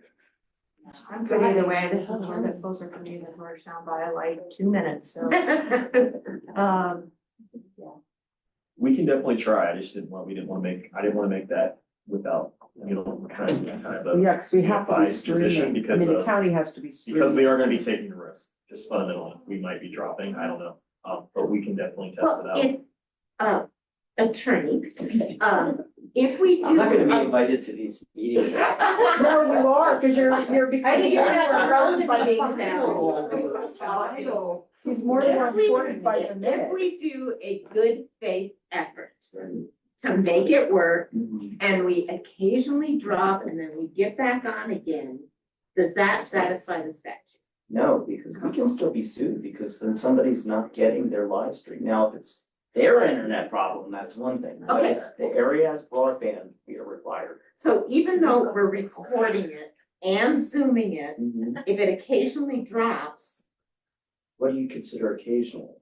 well, I don't know. That's the thing. I mean, an inadvertent thing or something like that is going to happen, but we know in advance, there's no Wi-Fi at that location. So even though we're so close to I-70 at Marion's. It's the nature of hotspots are just unreliable, right? Because generally what happens is, and this may be getting into it, maybe it's, but when a cell tower partitions broadband to a hotspot, it gives it a lower priority than normal cell traffic. So you're more likely to lose it because it's essentially providing internet service to non-phones at that point. So generally speaking, they are partitioned lower in the hierarchy of who gets broadband. And by that very nature, they are less reliable than even your phone. Okay, Well, so clearly if, the issue is food. So maybe we have to just solve that problem. Maybe we just have to say, where can we meet that you can stream, we can bring food in? The issue is, for me, isn't, I mean, I And want comfort. for being able to have breakfast. Yeah, What I like is being in a less formal setting. exactly. Um, I and agree. So. Is there a could we- library room that could be used? Is there a? There's the big rec center room. Oh, the old school. Paul left. There's that option. Well, in Georgetown, but then to your Yeah, there point, we it have could be at the county commissioners. But what about the library here in Idaho Springs? Do they have a setup like that? No? It's pretty small. Really? It's super small. So we could do, is the Majestic less formal? I mean, yeah, I mean, I it's thought it a- was less. We just formal. have to bring in food. Yeah. But you know, if people are hungry, they can stop at McDonald's or something, I don't know, get food. I mean, Can I just suggest, can we like, we kind of know, I think, around the room, like what people can live with and what they'd love to live with. Mhm. Is that enough for us to just sort of ask county staff to come up with a solution and tell us where to go, and we'll see how that works? Next month, that's fine. We'll figure something out. Mhm. Okay, okay, so, I'm sorry. It still seems to me that we could invest in a robust hotspot. You could also pay monthly Wi-Fi for Marians if you wanted to. I mean, For one day you a know, month? and put a Could we do that? password, I mean, that's certainly, I don't know how much that costs, but. I think we can work with existing, It would be somebody cheaper than somewhere Majestic, I bet. can solve this problem. There you go, or I'm Club just saying, Hotel. and have our own password so nobody could use it, I mean, it's fine.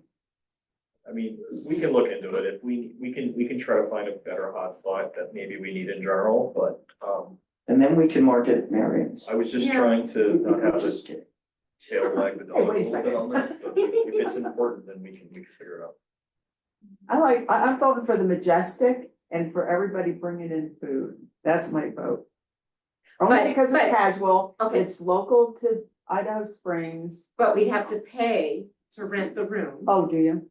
Yeah, it's private. Yeah, I'd have to talk to the property owner about that. Generally, just to set a precedence, the property owner has not charged for city, county, or nonprofit entities to meet within that space. So in fact, we've never charged for a city, county, or nonprofit to meet in that space.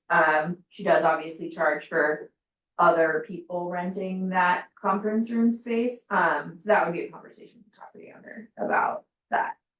Okay. But I would imagine I also pay for an office there, so included in my office is Yeah. rental of the conference room, so Ah. the city of Idaho Springs pays for me to have an office there.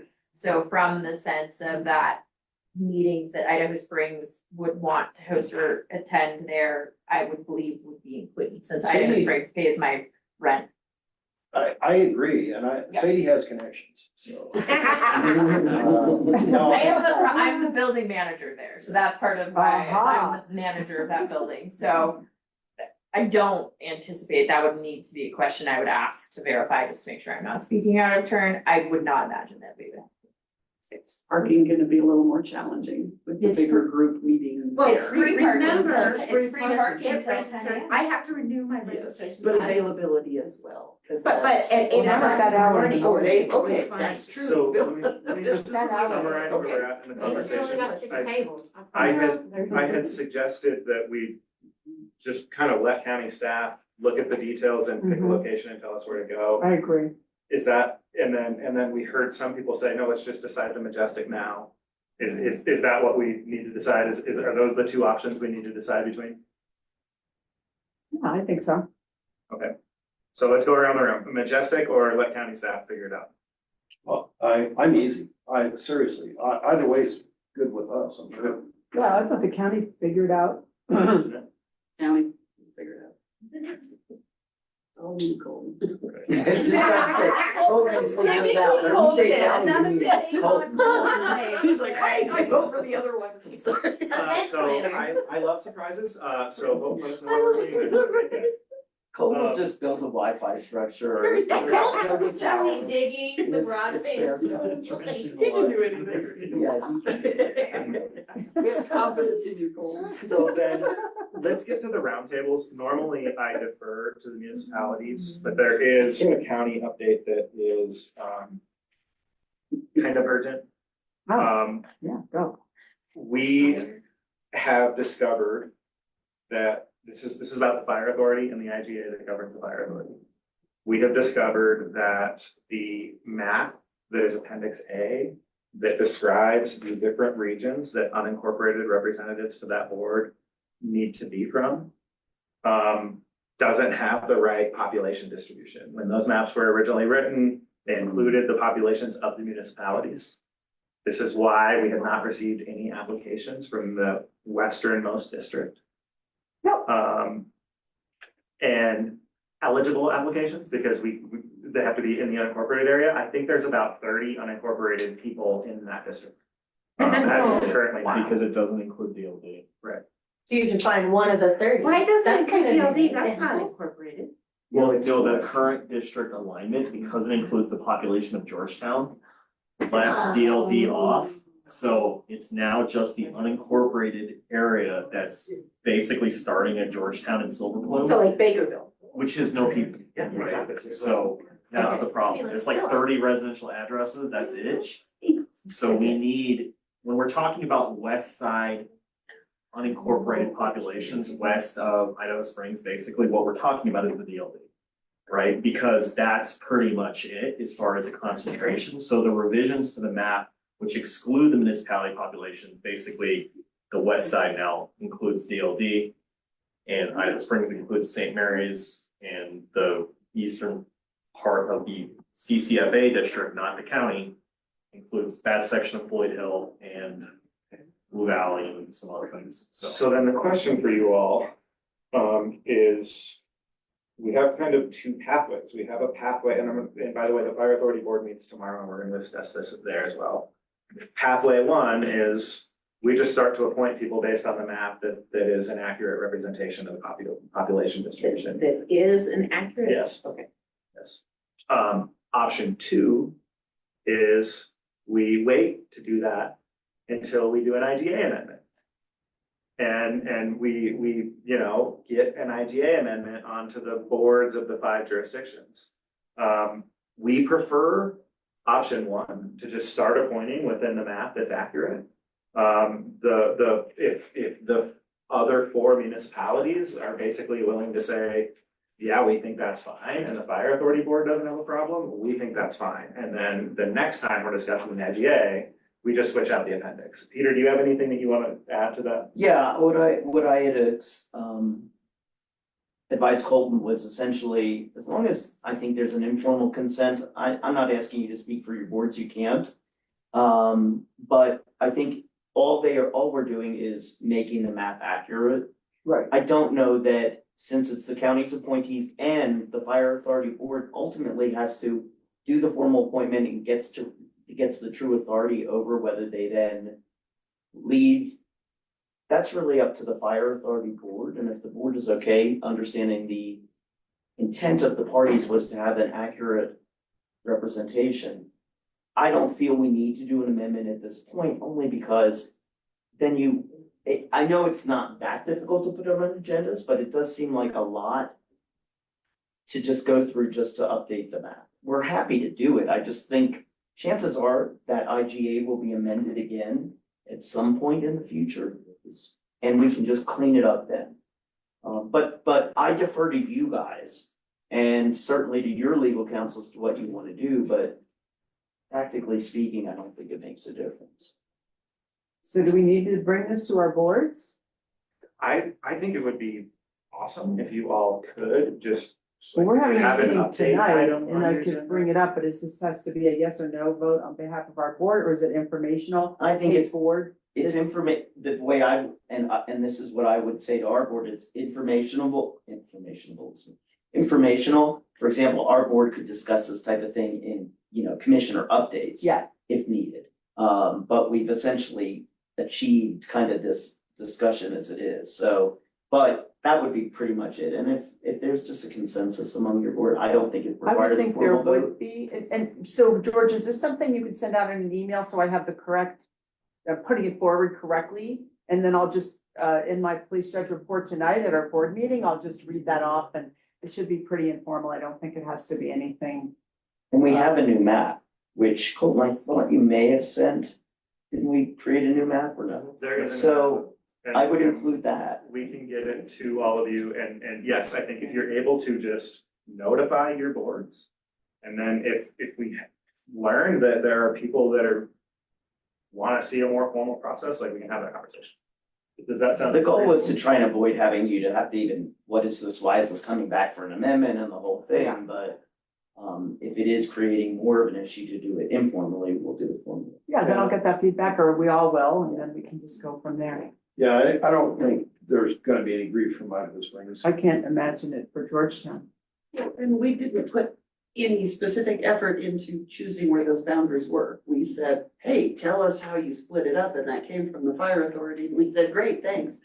So I don't think anyone's gonna have any argument for the fire authority to say, oh, we need to shift this a little based on population, because it's based on population. We wouldn't have a lot of input into that anyway, I wouldn't Exactly. think. That's what I So think. I think we're good just saying, hey, they're just shifting the orders because of the population is a little different than when they made the original ones. I think that works. Great. I think then unless either of you have anything to add? I don't really have anything. Okay, Okay, so I'm making this more complicated. Can we show the borders as they are and then the borders as they're going to be? I can send you both. Yeah, so that would be great. Okay, thank you, sorry. And you can definitely see from the map where the mistake was made on the list. Yeah, just so that people can really go, oh, yeah, that's, whatever. All right, thank you, sorry. You're good. Should we let's just go back to updates. Who has an update that is urgent? We've got 10 minutes. I have a real quick one, council, welcome, Wes Paxton. Most of the council, I don't think had, met him, from the school district. And, the update I have is something I think I may have touched on. We put him in touch with Interstate Parking, last night because, obviously their decision. We don't have a dog in the fight. But it was a very generous offer. Interstate said they would give 100% of the proceeds of the parking if, the new Carlson would like to open up there, it's like 65 or 68 spaces. Say like all summer, they're basically right not spoken for. And even during the week when school is in session, right, we have Compass Day on Friday, Saturday, Sunday are busy days. Why not let them, make some additional money? It's right across the street from one of the city's pay lots, which is always full in our busy time. And, just in case you didn't know, the city has a 2/3 for us, 1/3 for Interstate, agreement. And they're willing, now there's some credit card fees, some relatively inconsequential amounts, but all of the net, would go, to the kids. So anyways, we, put them in touch, and if they move forward on that, of course, their decision, we respect it either way, but I just think it would be a great, moneymaker at really no risk, for the school district, because Interstate provides all of the technology, the updates, QR code signage, all that kind of stuff. So we wouldn't have a thing to do with that. Thank you. I know we would all love to see the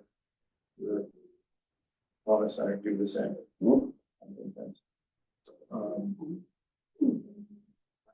We had our leaf peeping season, and we implemented our traffic management plan along with, of course, what was going on with Park County and Clear Creek County Sheriff's Office on Gwinnell Pass, and things went much better this year. Oh, There- good, because I thought you were still overwhelmed. Oh, There we're were no overwhelmed. It just worked better. Okay.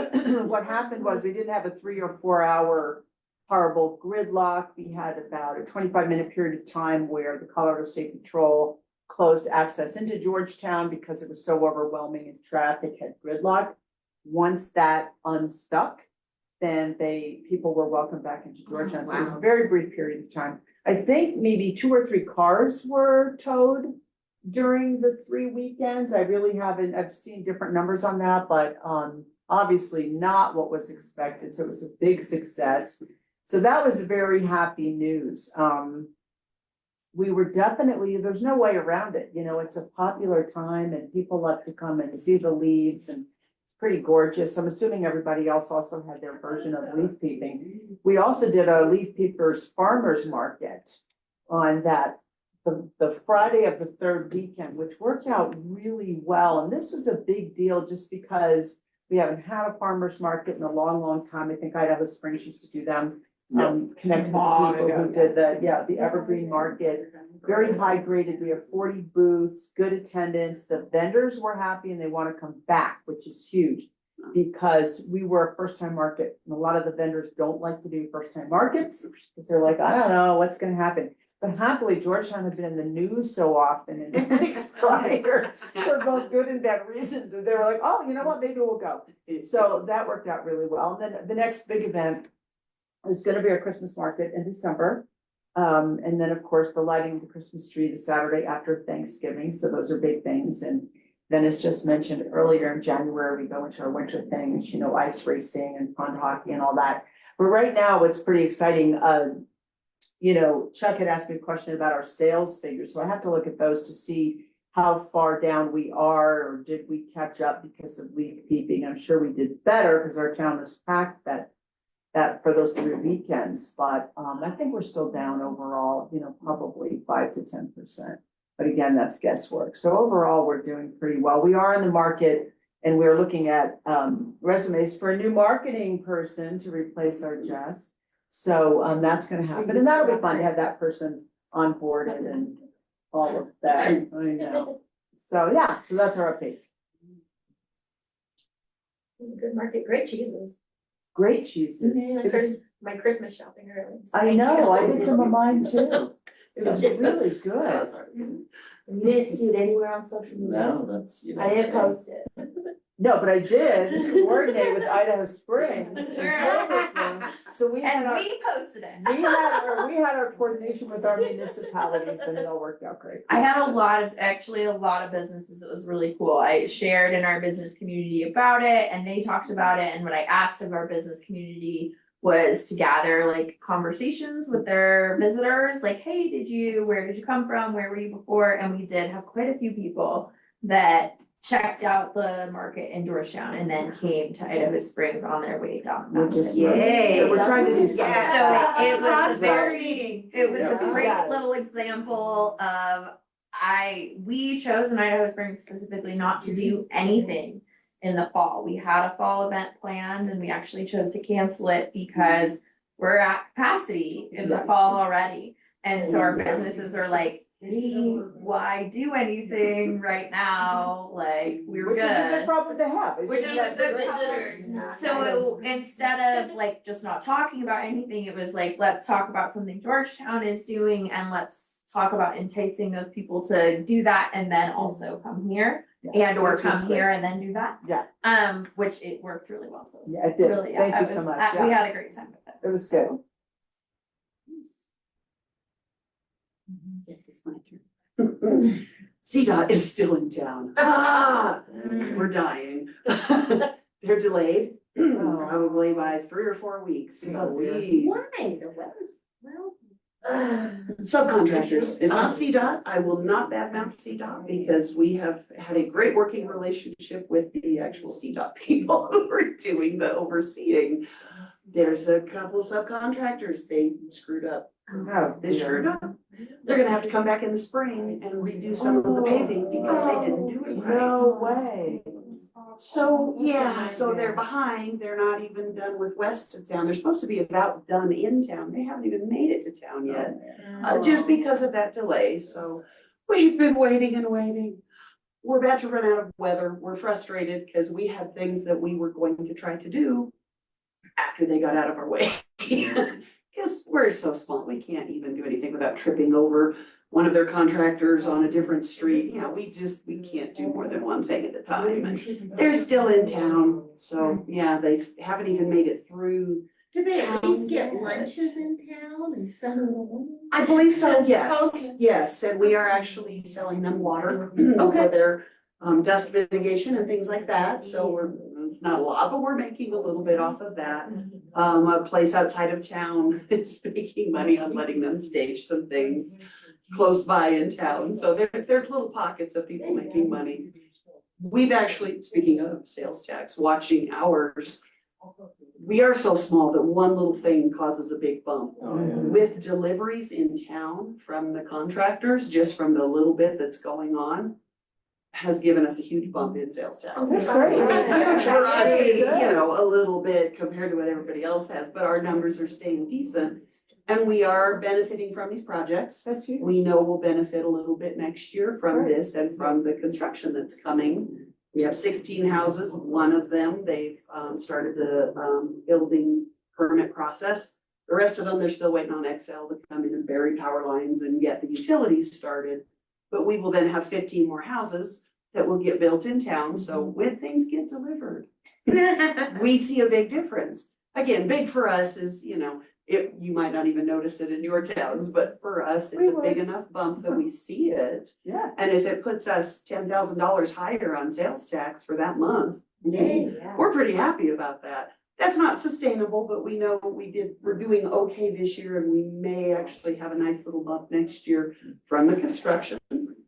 Then it's gonna go away, so, it's not gonna, it helps with planning one-time projects. It helps with making sure that we're doing okay in a year where other things are costing more. So it's helping. We see that, we appreciate that. Good. So those are our two things, still having Empire traffic jams. Can't wait till they leave. Yeah. Been a long season. Construction materials and stuff. I don't think we have a specific one. I think the only one we have is building permit, building materials. I don't know. I don't know how that works with road construction, so. Yeah, particularly if it's a state road. I was thinking about the upcoming building. Yeah, that would all be through our building permits which is the same as what the county does, because that's collected there. So I think we have the same structure. We don't. Oh, you don't? We have a permit fee, but, We have something that This- comes back as a use tax, so I'll have to check that. yeah, Okay. basically, instead of the sales tax being paid with the Home Depot where the materials are bought out of county or out of your town, Yeah. they're paid here, they bring like a tax exemption certificate over there and they pay you instead. So I was just curious. Okay. Well, all right, that's a new one. Okay. Okay, anything else? Well, it's 10:00. Good job, everybody. We're adjourned. Thank you. Thank you very much. Ooh. So now. Okay.